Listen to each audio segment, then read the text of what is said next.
and I never expected this dawn.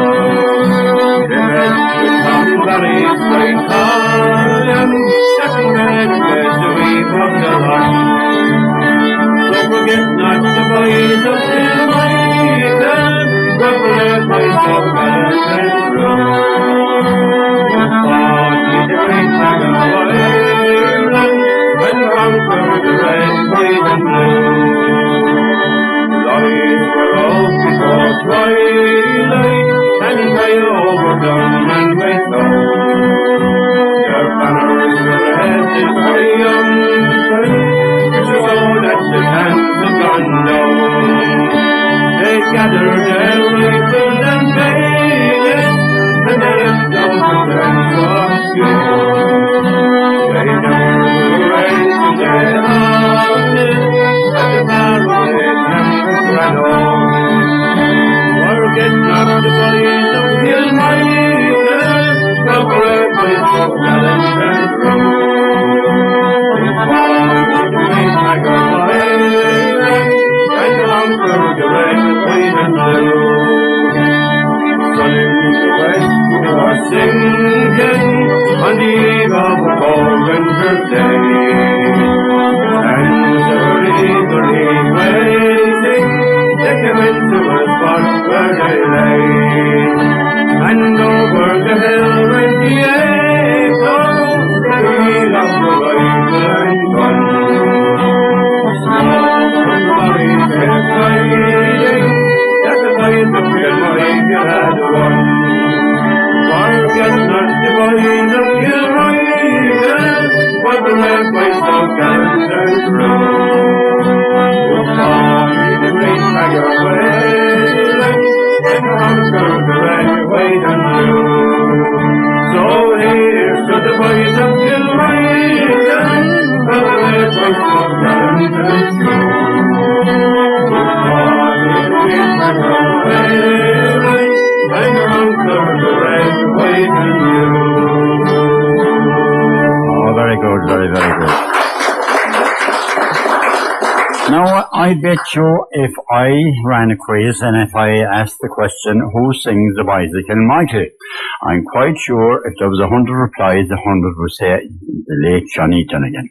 And tonight, his sons, Mike and Moss, done the business because we're a very special night tonight. A night that we're going to remember a wonderful musician and a great character. Could be that way like all of us at times, but we cope with that as well. Mary, his wife, is here. Mary, you're very welcome to join us this evening. And our sympathies go out to you on your great loss. And Johnny, quite unexpected. Billy, his brother, is here. Grew up in the house down in Montbrickle. Billy, and you'll be telling us all about those days. Michael O'Connor, of course, was very, very close to Johnny because his wonderful rambling house out in Lochgore, he was a fixture to. More than that, he was the man that made it. Yeah, and we need to say no more. We'll talk later about it. His father is here, would you believe? His father is here. Anthony, you're welcome. Thank you. You were known as his father. Oh yes, you referred to me as that. He was always. Even the last night, you were the last player with him actually. I wasn't on. Yeah. In Latin. Yeah. To play in it. That's right, over the Heavens Bar. Heavens Bar, yeah. Fundraising for multiple cirrhosis. That's right, that's right. A couple of nights before he, Yeah, the 26th of November. Yeah. And the following day, I met him down in Kilmichael. Mary and one of the lads. Yeah. Yeah. And when he was asked to sing in Lochgore or any place, he'd also sing, I wonder will my father play with me. Oh, yes. And that was actually right. Yes. The fiddle playing you heard there was a very good friend of his, John Custon. John, you're very welcome. Thank you.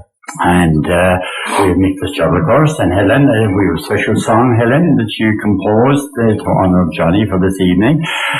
We have Mark down with us. We've Gubbins was a great friend of his, and not so long ago they had a wonderful night when Pa and Avril they celebrated a very famous anniversary. That's right. They were 65 years married. Yes, 65 years married. I've seen one from. 40 half. Well, so we have Leo Fitzgerald, and we've Mike, another brother of Johnny's, Mike Donegan. So we've all that between now and 11 o'clock tonight. And maybe with another song, I'll talk to you in Mary, and to lead us in. And lads, Moss and Mike, I suppose it wasn't easy singing that. No. I'd say there was a bit of I knew beforehand you were very nervous and very emotional about it. So because, of course, it was known all over Ireland for the voice of Kilmichael. So will you do another one of his ones, and I'll talk to you then, Mary, if you're the mic a bit there, you will do that. Tell me on all about to me by a race on must go must listen and see from the dawn. Wait for all from the captain, get you ready, because all the fights must be together at the rising of the moon. The rising of the moon, at the rising of the moon. All the fights must be together at the rising of the moon. Where the gathering is to be, at the spot by the river, quite well known you are me. From all of us in your Donegan, whistle out the marching tune. But you fight upon your shoulder at the rising of the moon, at the rising of the moon, at the rising of the moon. But you fight upon your shoulder at the rising of the moon. Many mothers cabin is watching through the night. Many manly hearts were beating for the blessed morning light. Motors flying along the valley to the banshee on the groom, and 1,000 heads were flashing by the rising of the moon, by the rising of the moon, by the rising of the moon, and 1,000 heads were flashing by the rising of the moon. Along the river that black massive men must see, high above their shining weapons to the rolling of his tree. Death to every foe, feather flowers like the marching shoe, and the army boys for freedom, 'tis the rising of the moon, 'tis the rising of the moon, 'tis the rising of the moon, and the army boys for freedom, 'tis the rising of the moon, and the army boys for freedom, 'tis the rising of the moon. Lovely boys, very good indeed. That's Mike and Moss again, Johnny, late Johnny's son. Mary, how long were you married? We were married 48 years last August. 48 years. Yeah. Almost got to the golden jubilee. And I heard when you first met, it was strange enough. There was a motorbike involved. There was, yeah. And how did it happen? It was a cousin of mine. He was working in Ballygrand, and she arrived back this night, and there was a fellow with him. So I didn't know who it was. Like, he arrived back to us. So during the course of the night, we found out who he was anyway. So that was it. Yeah, he going home, did he say I might see you again, or? No, he didn't. Did he say, I will see you again? No, he didn't say that. No. When did he say, Mary? We met at a dance in Drum after that.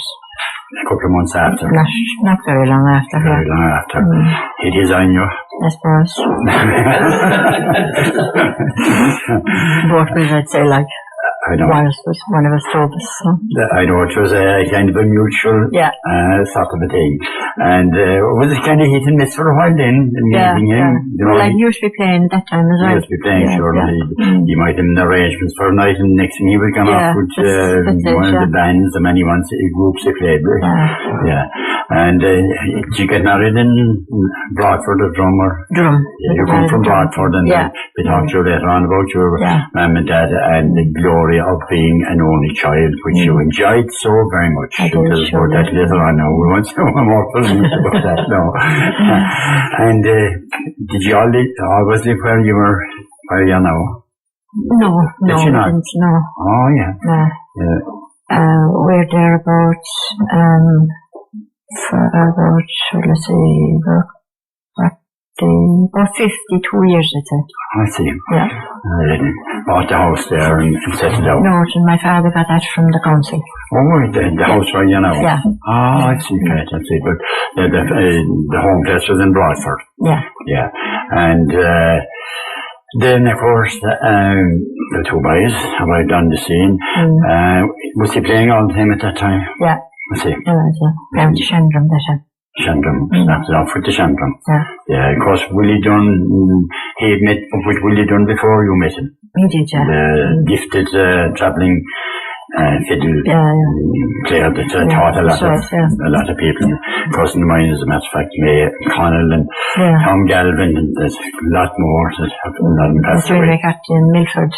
He taught Jimmy, and Jimmy was a fine sax player as well, into the bargain.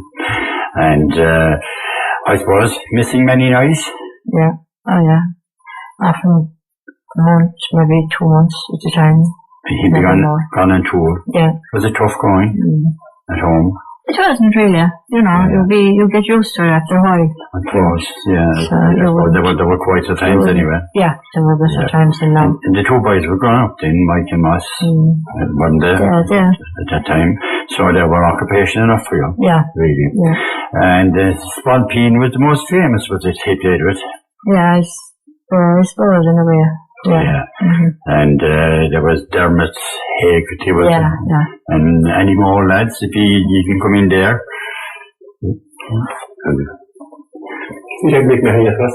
Oh my God. Sorry, my damn too. All right. I don't know. If you ever did myself. You played with the Cowboys?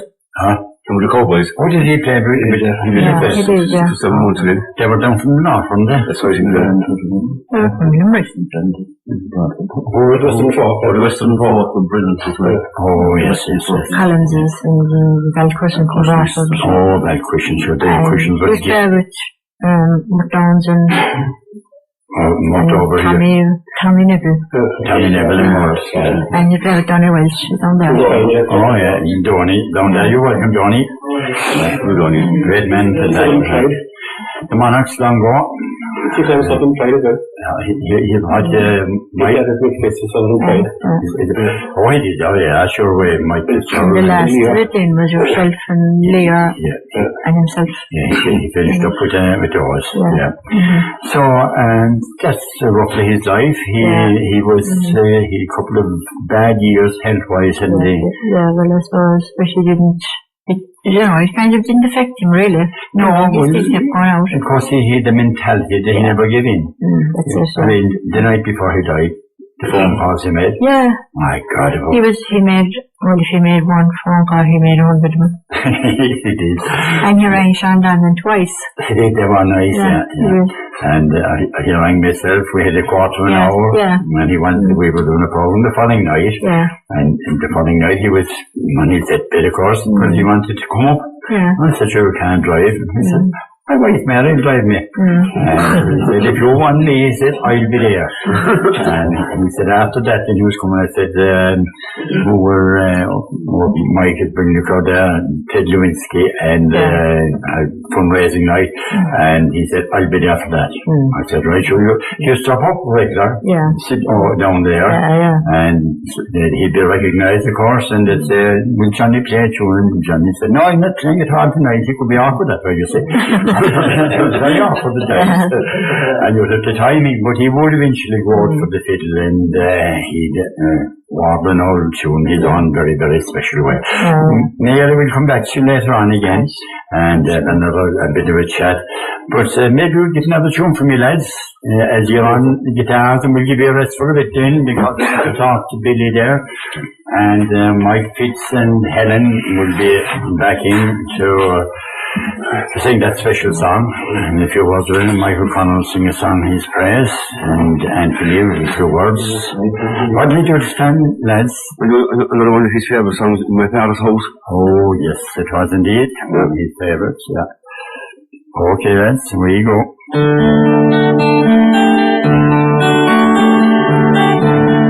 Gable wall is all that is left now.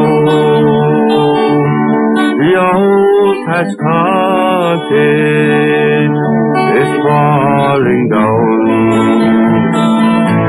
I dry my eyes as I fondly remember days of long ago when I was young. In my father's house we were poor but rich in love. No TV, but music we had plenty of. And my mother hummed her melodies, and we all sang along. In my father's house, when I was young, come the time when I am older, and my own children are reared and gone. I wonder then, will they fondly remember days of long ago when they were young? In my father's house we smile would greet you at the door. A friendly word, really travelers they were welcome for.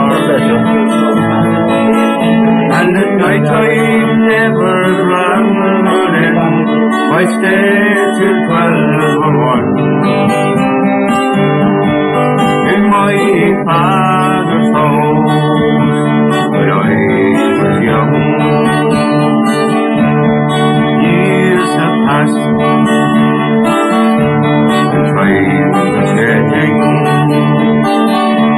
The rambling house is almost gone, but still I hear the laughter of children, just like long ago when I was young. See, I'm singing. And my father's house, we were poor but rich in love. No TV, but good times we had plenty of. And we made the best of what we had, and we sang a happy song. In my father's house when I was young. In my father's house when I was young. Lovely, lads. Very good, very good. That's Moss and Mike Donegan, the late Johnny's son. Boys, tell me, had he mighty influence in your musical career? Well, Did he? yeah. Did he push you? Yeah. Did he? Yeah. Did he ever encourage you to play the fiddle? I said no. Don't mind that, Mike. No laughing matter. Yeah, I couldn't pick it up at all. He left to play Manager. And did you try it? I carried out banjo, I said, I'm just saying it like. Yeah. I've never tried to fiddle now. And you should have played about 6 instruments. Yeah. Guitar. No, he never did. Never played guitar. Yeah, he told He me. tried it out. Couldn't do it. He failed. Tin whistle. The Cobden. The garden. Concertina. He had a set of Illium pipes as well. Did he? Yeah. Oh, and did he make... No, he made a hand of money there. Did he pay? I got when it was gifted and was it self-taught? Oh, self-taught, yeah. I see. So, music always in your house. Oh, I was in the house, yeah. From what age were you when you started to strum along with him? Yeah, I started playing guitar when I was 5 years of age. Self-taught. Yeah. It sounds to me out of there, man, give her the mic there again for a minute. Morris was only 3 When he started. Yeah, Morris, my God, that was young. Would he drive with Mary at times, music, and you're trying to do a bit of housework? Was it in line? No, really. No, because I loved music. You love music anyway. Yeah, you had that in common, did you? We had, yeah. Yeah, nice music. So, he was happy enough with the two boys playing guitars.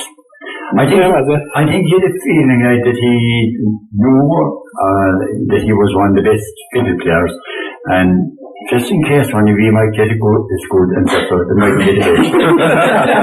He wouldn't want you to say that at all. He wouldn't want you to say it all about it, because, he would never say that, about himself, that he was better than anyone else to play the fiddle. But I always got the feeling that he had a feeling, and I don't know, I think Mike O'Connor over there would have the same feeling. Well, I don't know if I'd say it was a feeling, Jimmy, but the one thing I can tell you, and nights in Lochgore, when another fiddle player might come and be fairly good, I can tell you something, that if Johnny played after them, whoever they were, Johnny was better than them. I can tell you that. And it didn't matter how good they got. Johnny would get better after them. But I always felt that he rose to the challenge whenever it came. And I saw him play the banjo, and I saw him playing the button accordion. And he was gifted at any one of them. So he knew he was good. Yeah. He knew he was good, but I don't think he never boasted about being good, or never said anything about being good. But that was it, that's what I found it, that if somebody came in and they played and they were good, and you asked Johnny to play later on, Johnny was a lot better. And he'd be probably better that night than he would be maybe the night previous, what I mean? But he rose to the challenge always. Yeah, 5 or 6 years ago, we had a program here, and there was a couple of fiddle players, I forget now where they were from, and Johnny rang the following after the broadcast of Monday night, and he said, well, what do you think of last night? And I thought, yeah, they were very good. Wouldn't know fiddles now one day. What day? I said, well, I thought they were okay. They mightn't be as good as Johnny Donegan. So he said, I'm going to record him again. And I said, in the often time now we'll be on again. He arrived anyway. And he arrived for one thing that night, to prove that he was better than the guys that were there the week before. He had that thing about him, Mary, what he was saying, and tell you that. And I say, you'd agree there, lads, would you? Because he had that thing. So he missed him an awful lot. Because he was at home, sure. Father Keller would drop in and get down the fiddle, Johnny, but he'd arrive in a couple of and he'd have to swing away, and there was a session pronto would take place. That's the way it was. But of course, all the Donegan family, his man was a wonderful singer, and all the O'Gormans were great singers. And if you take the mic there, she said, Billy, you will sing a song first, and I'll talk to you about your great brother.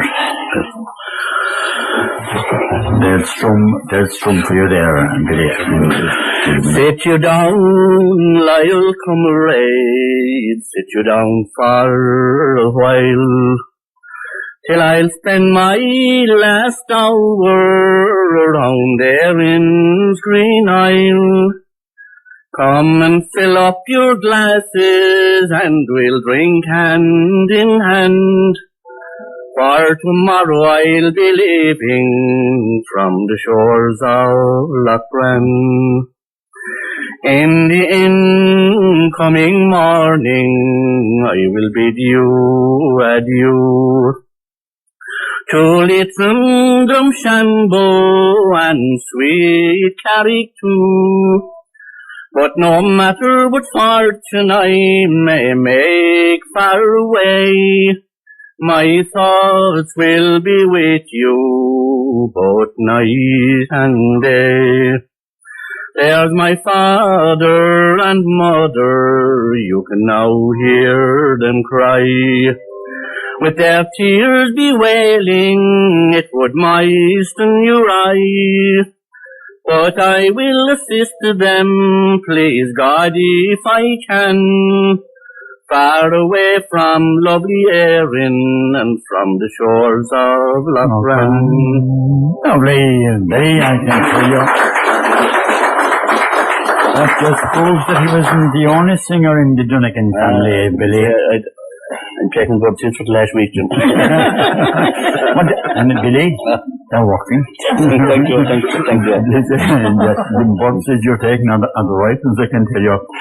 You were telling me there when we were talking about this program that all the songs in his album were all sung in your house. Mostly, there was no radio in that era, Jim, and most of the songs my mother would have sang them, yeah. I know. Like in the evening when everything was done, everything was over, that would be the entertainment. The night. That's right, yeah. Paraffin lamp and open fire and sing song, and that was it. And 9 children around. 9 children, yeah. Yeah.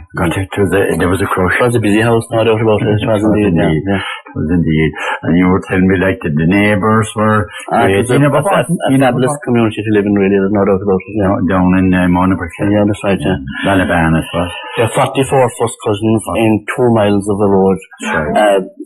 4 sisters and 1 brother. Children, yeah. And that's it, yeah. And was it any wonder in the crowd up my way and we going to school that we were terrified of our life? I don't know. We were terrified. Mike, we used to getting out of the way. We was because I tell you, you wouldn't want to tangle. And then Jimmy took a fire crowd to frighten you with that. Well, if you hear how many said cousins they had, there was only 2 other houses, cousins of mine, in that road, and Watson's, and the rest of them were all related. They would be, that's right, yeah. And they started on with the Taylor Sullivans. 13, that's right, yeah. 7 at Hattigans, 11 at Carmen's, 9 at Outhouse, and 4 at the Carmen's, West Cork as well, yeah. And Where road for a postman saw them. And you had second cousins there as well. You had the Slabs were there as well. And you go back along Collins, isn't it? That's right. But they left early in the time, yeah. They would be first cousins as well. There was 9 of them there. I see. I suppose your father and mother, they must be great navigators, you know. There were peculiar times and there were tough times, there's no doubt about it. Just directly after the war, and work was scarce and money was scarce. The mother was taking up full time. My father was a great DIY man and a good gardener. And a great mechanic. And he was an all-rounder, it's an unfairness to him, yeah. Never seen money changing hand for jobs, but I'd say the barter system was in full swing. I would think so, yeah. He used to do bits of building for neighbours now, bits of timber work and electrical work, all that kind of stuff. Yeah, and the milk. We would have got milk and all that type of stuff, yeah. And you never paid for them? Never. There was 9 who said, and every drop of milk we drank from birth till we left was free of charge from all good neighbours, yeah. Fair do it. But of course, you paid him back in coin. Well, I would hope so, yes. Was Christmas always? Christmas was an wonderful time, yeah. It was the only time of the year was our turkey, I suppose, really, and, you know, it was a very special occasion, yeah. It was special, big dinner, big day, that's true. Especially a team made to make it good for you. Oh, definitely. Because and even that time the trust centre always came and all that, and with their hand-me-downs always. Oh, God would have to be, of course, in that era, yeah. Clothes would all be, you come home from school, you change into older clothes and good ones would be put away, and as you grew out of them, they went on to the next one. That's true, that is it, yeah. They walked away that way. And back at that time, I know your mum and you done a lot of singing, neighbours came in at night, and there was a sing-song, maybe played a game of 45 and Fine Fire. Did he show anything above the rest of you, you know, that there was potential? Well, like, I remember Willie done Collins very well now, on the Tuesday evening. Yeah. And I suppose it was 6 months per lesson for both of us to wasted on me, I can assure you. I don't think so. The very minute Willie Dunn would always write out his notes, and he'd play his tune before he would leave. Yes. And he wouldn't be well on his bicycle, and Johnny would be whistling that tune. Oh, yeah. And playing it without the notes straight away after. He would be, always, right. He had the gift for it. He had the famous, Yeah. And, of course, Mary, he worked for us in all different, that time when you left school, farmers. He worked for Johnny Bennett and for Michael Boyce. I think our parents were always anxious that we would all have a trade. I reckon that if we had a trade, that you would never run short of money because you could work late hours and, if you were good with your hands and that type of thing. I think at once they thought that he might become a carpenter, but it didn't work out that way. But they were very concerned about him when he started going out with Mary first, because Mary was affectionately known as Bobby. Oh, yeah, God. And when our cousin would call for Johnny, he'd say, "Are you coming to see Bobby?" And at that time, homosexuality wasn't as freely spoken about as it is now. But in later years we found out Bobby was married. And it stuck to me, I bet you, for a bit. For a bit after, and he was like, he had his own ways, but he was a dearly loved and cherished person. Sure. And then his funeral, the evening and the following Sunday over in Newtown, just. And I tell you, every one of his grandchildren adored him. Yeah. Every child in the country adored him. I would say that he came in contact with you. Yeah. That once they see him coming, they were forgotten about. That's right. And he was always, I put always in good humour. Always, there's no doubt about that. He'd come in there and Mary I'd be after ring you, Mary, and say he wasn't well. He was we had to go to the hospital in Malta last night. He was very unwell. And I was going to say, "Oh, that's all right. Thinking he'd be in hospital." "I know, he's here," she said. And I said, I don't tell him at all. "Sure I will. If he hears us on, and if you ask me, he'll kill me." And he'd arrive up there, "Johnny, how are you keeping?" "Never better." That was he. But always happy in your family. Always happy. A light heart. A light heart. So we'll leave it at that for a moment. We'll come back to you again. But as I said, Mick Fitzgerald was very, very much Southern pride part of him. We're going to PG O'Sullivan in a minute. You might sit where you're there, really, because we claim it was here it all started. And no tell us otherwise, and you know that, Mary, don't you, as well. So Helen has composed a song, haven't you, Helen? Jimmy, actually I didn't compose it, but it's an old song and I just changed around the words a bit in it. But you've done the business. And then from Gaslight and part of Mick the show. And Mick, you'll later on, and I'll chat with you later, Mick, as well, about your involvement. But in the talk, we'll go on stages because, as I said, it was here, we claim anyway. So Helen, it's all yours.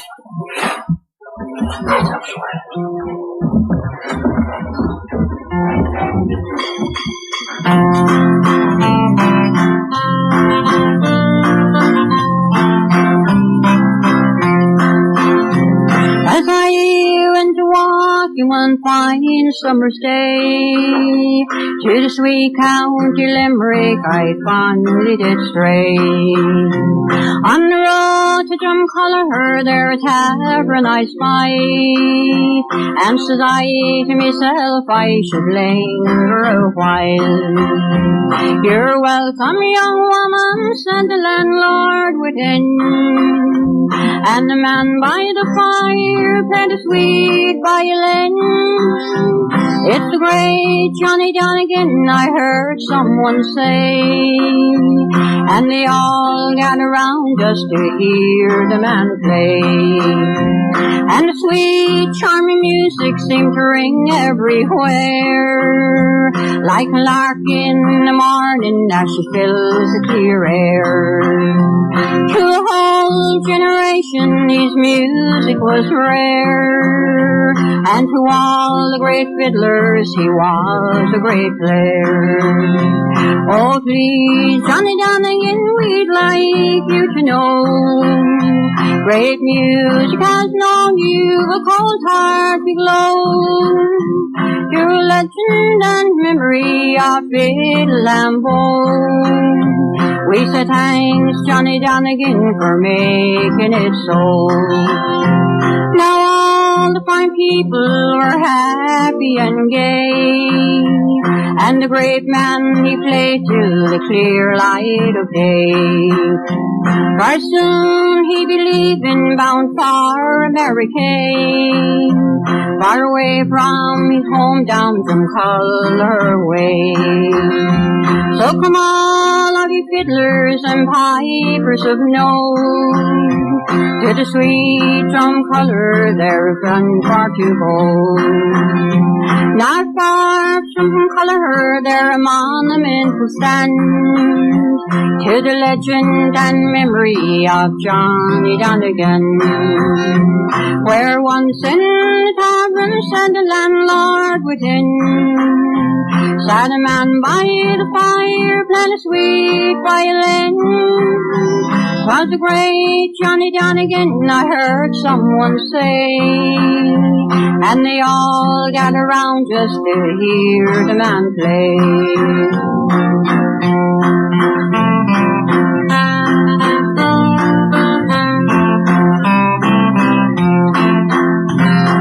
Oh, very good. Very, very good. Thank you. Thank you. Yes. Very good, Helen. Congratulations. And of course, you played together for a long, long time. Yeah, for years. And Jimmy, he never called me by my own name either. Like Anthony there, he's calling me Judy or Katie. And I actually call him Santy. Because anytime we'd be finished off at the end of the night, you know, he'd be saying to the crowd, it could be the month of May or June, he'd say, Happy Christmas. And he insulted him by calling him his father, but he's called me his grandfather. He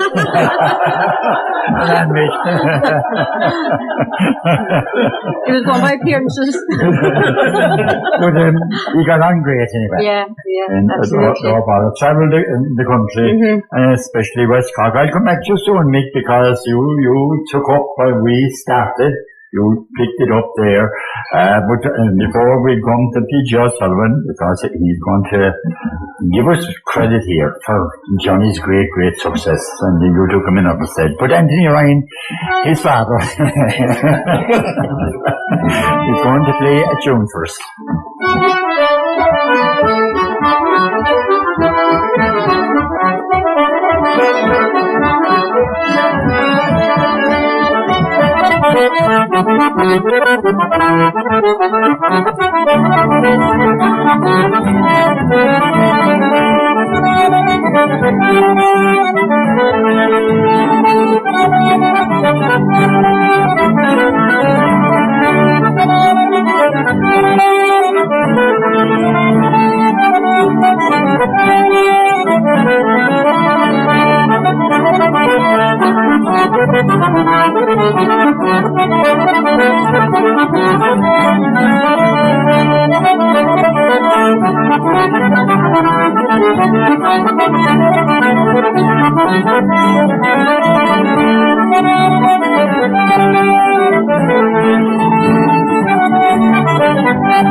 Okay, Anthony, lovely. That's Anthony Ryan, and thanks, Anthony, for making the journey from Tipperary tonight, because you said you wouldn't miss it for anything. I would not. You wouldn't miss it for anything, because you were very good friends. Even though he called you a father, it was a compliment. We got on. Only in latter years, I knew him for quite a while, but only in recent times, like through Mike's rambling house there. Yes, that's where we were meeting up with him. Yeah, that's right. It was actually Johnny that brought Anthony to the Rambling House, because they knew each other. And I had met Johnny here when Johnny started coming, and I was talking to Johnny, and I wanted to build up. And so Johnny actually that Anthony came. And as I said, and when I said there in the beginning, like that he made it, he did, because he was there himself, and then he brought Anthony. And at that stage, I knew I just couldn't lose. They were on the winner. We played down in Barley Castle Hotel too, you know, that's Monday night thing, the Irish night. Yeah, the Rambling House there. That's right. And Paddy Cases in Donamore, yeah. There's another house. And another great friend of his was Willie Sattry from Ahlo. Oh, yeah. Oh, no, Willie writes to me. Yeah. He writes to me, he's a great Republican man. Oh, without a doubt. Oh, without a doubt, that's right. Indeed he is. So, Auntie, many thanks. Indeed, I must apologise to a lot of people that got in touch with me. I said it was about 8 altogether. Would love to come and make a contribution, but unfortunately, you know, we just couldn't fit them in. But they'd be other nights, and they can, you know, we can talk about the man, because he a legend in his own time, no doubt about it. But Padjo Solomon, it was here it all started. You must agree. Surely around the fireside, around the fireside is running for 21 years now here in Fremont. And I suppose we can be very hard to count the number of times he came during all this into time. And it's hard to remember the first time he came. And it was a case of, if you were shot the music or shot the men, someone might get, it often happens. Ring Johnny Donegan, coming. And with such one is sick, or there's an uncle of someone's dead or something, and they will suggest, who will they suggest? Johnny Donegan. Johnny Donegan. Yeah. I never called him Johnny Donegan, only a small Ronnie Drew. That was we had a mighty crack all that.